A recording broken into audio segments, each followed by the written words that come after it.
Тилек ишине кезинен эле техникага өтө кызыгат. Ал сабак аяктары менен дароо радио техника илимине келет. Каарманым 5 жашынан баштап дал ушул жайдагы ар кандай кошумча кружокторго катыша баштаган. Менимче мен бул ОТМ основательское моделирование баргам. Андан Людмила Игнатьевнага. Андан кийин мен аяктан 5 жыл окуп бүтүп мени курс ОТМ курсу бүттүп радиотехника келем. Радиотехникадан мен болсо суд рецебини жазгам.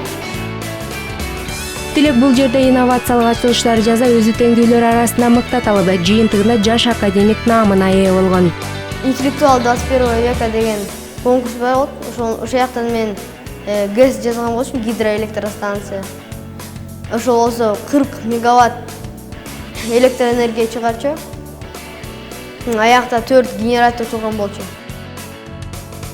Схемасын штаны деп коет да, анткенде 2 генератор турат да, анан проводдор менен бир трансформаторго кирет да, экөөчү бирге.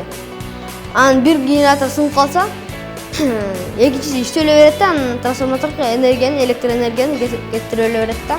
Тилек сыяктуу миңден ашуун жаш ойлоп табуучулар учурда Алтын түйүн балдар академиясында кошумча билим алышат. Аталган жай өспүрүмдөргө техникалык багытты окутуу үйрөтөт. Балдардын илимий ой жүгүртүүсүн өркүндөтүп, өз колу менен бир неме жасаганга үйрөнүү деген максатыбыз ушу.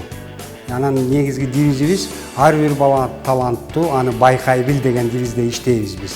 Бул жай өзгөчөлөнгөн балдардын талантын өстүрүүгө жардам берип, инженердик техникалык кесипке кызыгууга түрткү болуп, бөбөктөрдү чоң эмгектерди жаратуусуна жол ачат.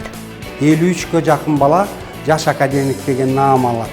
Ал академия деген наам жылда февралдын 2 жумасында бизде республикалык илим, техника жана өндүрүш жумалыгы өтөт. Ошондо тапшырылат.